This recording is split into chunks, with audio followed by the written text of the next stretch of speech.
Assalamualaikum warahmatullahi wabarakatuh. Selamat pagi anak-anak. Semoga kalian selalu sehat dan berada dalam lindungan Allah Subhanahu wa taala. Pada kesempatan ini Ibu akan memberikan materi tentang akhlak. Indonesia adalah salah satu negara yang menjunjung tinggi etika, sopan santun dalam kehidupan. Bahkan di beberapa daerah menekankan kepada seseorang untuk memiliki akhlak yang baik saat menjalankan aktivitas sehari-hari. Maka tidak heran pendidikan di Indonesia pun mengajarkan untuk menanamkan nilai-nilai etika dan sopan santun.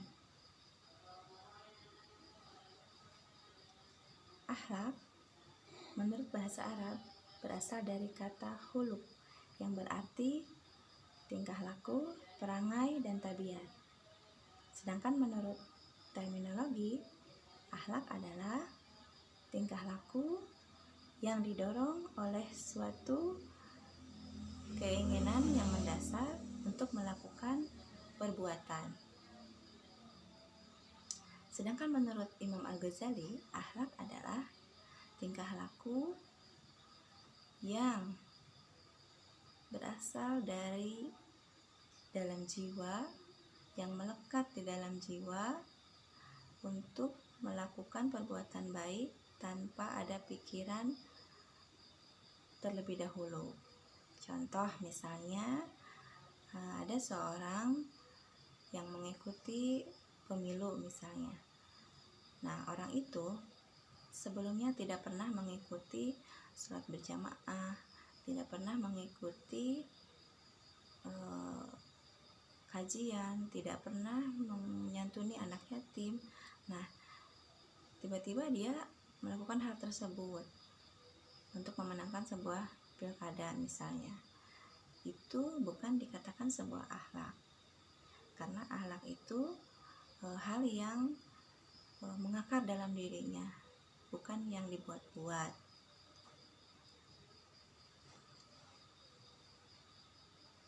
Nah, selanjutnya, figur yang baik adalah pasti Rasulullah Shallallahu Alaihi Wasallam, karena beliau memiliki akhlak yang sangat mulia. Seperti hadisnya mengatakan bahwa innama bu'istu liutamima sholihal akhlak. Sesungguhnya aku diutus untuk menyempurnakan akhlak. Ada lagi dalam firman Allah dalam surat Al-Qalam ayat 4, wa innaka la'ala khuluqin azim. Dan sesungguhnya akhlak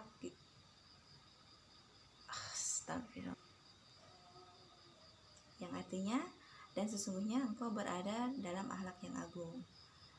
Nah, sudah jelas sekali bahwa Nabi Shallallahu Alaihi Wasallam adalah suri tauladan yang baik yang patut kita teladani dalam menjalankan kehidupan sehari-hari. Menurut Islam, akhlak itu dibagi menjadi dua macam. Yang pertama adalah akhlak mahmudah, yaitu adalah akhlak yang terpuji. Yang kedua adalah akhlak mazmumah, yaitu akhlak yang tercela. Nah, yang termasuk akhlak mahmudah adalah contohnya seperti sabar, ikhlas, tawakal, adil, bertanggung jawab, dan sebagainya. Sedangkan akhlak mazmumah adalah sombong, iri, takabur, fitnah, pembohong, bakil, dan sebagainya. Nah, itu adalah contoh dari macam-macam akhlak tersebut. Nah, lalu apakah keutamaan akhlak menurut Islam?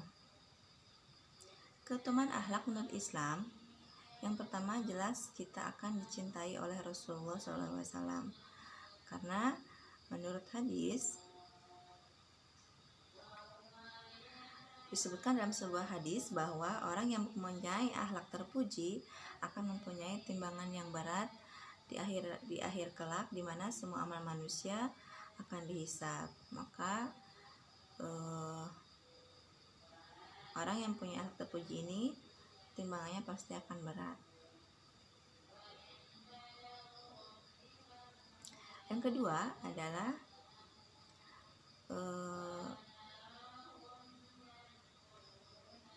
dan juga sesungguhnya orang yang berakhlak mulia ini dapat mencapai derajat yang orang yang berpuasa dan sholat. Nah, itu adalah keutamaan yang pertama, akhlak. Yang kedua, dicintai oleh Allah. Rasulullah diutus ke dunia tidak lain adalah menjadi suri tauladan yang baik. Maka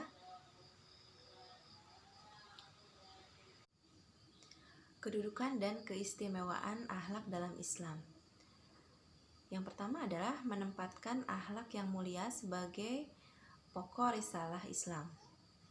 Yang kedua adalah merupakan salah satu pokok ajaran Islam. Yang ketiga adalah akhlak yang baik akan memberatkan timbangan kebaikan seseorang nanti pada hari kiamat. Yang keempat, baik buruknya akhlak seseorang itu sebagai ukuran kualitas imannya. Lalu akhlak yang baik adalah bukti dan buah dari ibadah kepada Allah Subhanahu wa taala. Nabi Muhammad SAW berdoa agar Allah Subhanahu wa taala membaikkan akhlak beliau. Lalu di dalam Al-Qur'an banyak terdapat ayat-ayat yang berhubungan dengan akhlak. Ada Al-Qalam ayat 4, hadis Nabi dan sebagainya. Lalu bagaimana jalan-jalan pembentuk akhlak mulia? Yang pertama adalah pendidikan iman sebagai asas akhlak melalui latihan dan bimbingan pendidik berkualitas. Lalu mengambil Rasulullah SAW sebagai contoh baik akhlak Rasul kepada Allah, sesama manusia, dan makhluk lainnya. Lalu ada faktor yang mempengaruhi rusaknya akhlak. Yang pertama adalah pengaruh lingkungan sosial. Jelas bagaimana ketika kalian bergaul, disitulah kalian akan mendapatkan akhlak yang sebagaimana kalian bersosialisasi. Misalnya kalau kalian, ada pepatah mengatakan kalau kalian bergabung dengan tukang minyak maka kalian akan terbawa wangi. Ketika kalian bergabung dengan tukang besi maka kalian akan pandai membuat besi. Nah, itu adalah pengaruh lingkungan sosial. Yang kedua, nafsu. Bagaimana kalian bisa mengendalikan nafsu dengan baik. Yang ketiga, setan. Nah, setan ini akan selalu merusak akhlak manusia. Lalu bagaimana caranya mengatasi dan memperbaiki akhlak? Yang pertama adalah menguatkan iman dan akidah di dalam jiwa. Nah, kuatkan dalam diri kalian, dalam iman kalian, supaya akhlak kalian tidak berubah. Yang kedua, menjauhi perkara yang tercela. Hal-hal yang sekiranya tidak baik harus dihindari. Yang ketiga, memahami Al-Quran dan Al-Hadis. Nah, jelas kalian harus mempelajari Al-Quran dan Al-Hadis supaya kalian bisa memahami bahwa akhlak itu adalah hal yang sangat pokok. Lalu selanjutnya, membiasakan diri dengan perbuatan baik. Selalu membiasakan diri dengan perbuatan yang baik walaupun memang itu susah untuk dilakukan. Tapi dengan pembiasaan itu maka nanti akan terbiasa dengan sendirinya. Selanjutnya, mempelajari kehidupan para nabi, sahabat, ulama sebagai contoh teladan dalam kehidupan kita, serta berdoa kepada Allah agar selalu dilengkapkan diri dengan akhlak yang mulia. Nah, itu adalah cara mengatasi dan memperbaiki akhlak.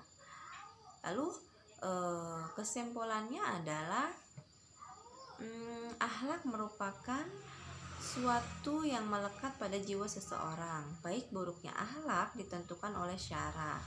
Apa yang diperintahkan itu baik dan apa yang dilarang itu baik.